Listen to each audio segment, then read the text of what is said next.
Teilim, psaume 96, Tzadik Vav.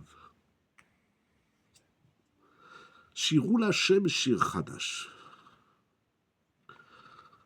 Il est raconté dans Divrei Hayamim 1, chapitre 16, que David Amelech il va récupérer l'arche sainte, le Haron, qui se trouvait chez Oved Edom Agiti. Et lorsqu'il va récupérer l'arche sainte, il va dire ce psaume. Donc on va dire c'est le psaume de la libération du Haron. C'est le psaume de l'arche sainte, du Haron à Kodesh. Les Mefarshim expliquent, Rashi, le Radak, que lorsque David Amelech il a introduit ce chant dans les Tehillim, dans les psaumes, il a modifié quelques mots, quelques passages, pour qu'ils correspondent à la Géoula future. Lorsqu'Hachem viendra juger la terre, afin que les peuples reconnaissent qu'il n'y a pas d'autre Dieu que Akadosh Baruch, et il réjouira le monde entier par son règne, et tous chanteront devant lui. Le peuple d'Israël chanteront Shir Chadash, un nouveau chant sur leur libération, sur leur Géoula. C'est intéressant, David Amelech, il ne nous raconte pas seulement les histoires du passé, mais il veut que le passé soit un message pour le futur. Et un futur qui s'appelle la Géoula Ha'atida, le futur tant attendu et espéré par le Ham Israël. C'est incroyable.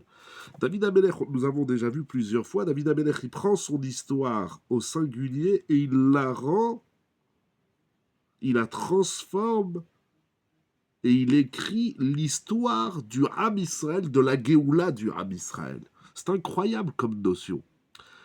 David Amelech, ce n'est pas avec ses victoires, son royaume, etc., ces moments difficiles, ces moments de gloire, ce n'est pas un homme qui vit son histoire que pour lui. Il n'est pas égoïste dans son histoire. C'est une idée que je trouve passionnante.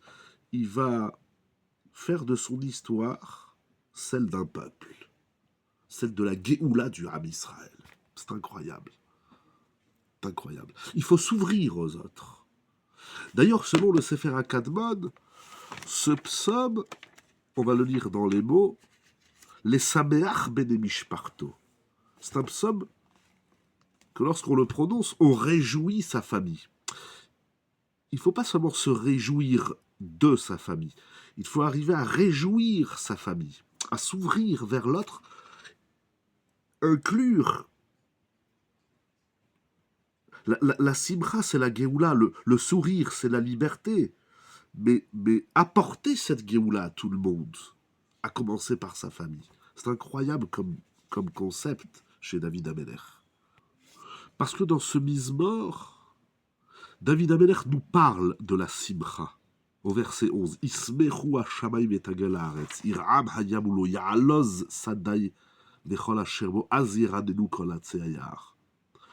Autant de verbes qu'il faut définir, c'est quoi la simcha, la gila, la aliza, ya'aloz, yiradenu, la rina.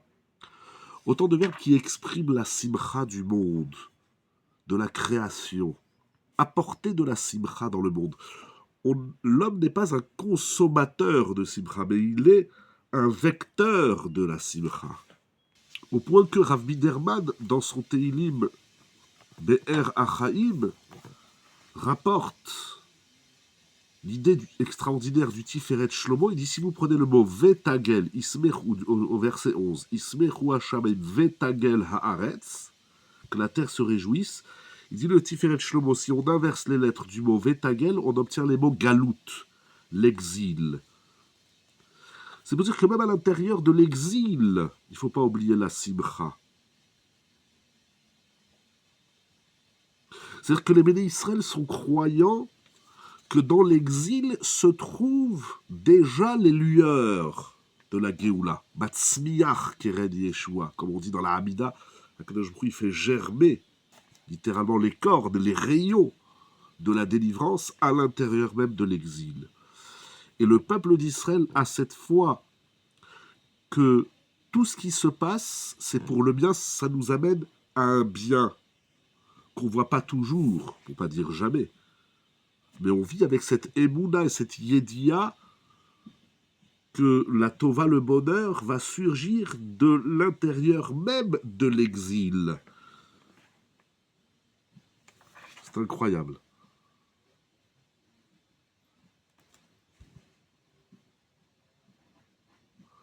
Et cette simcha, c'est la simcha du Ham Israël et du monde entier et de toute la création, le ciel et la terre. C'est incroyable. Apporter de la simcha, il faut investir dans la simcha. Il ne faut pas attendre qu'elle nous vienne. C'est à nous. Nous, on peut apporter de la simcha dans le monde.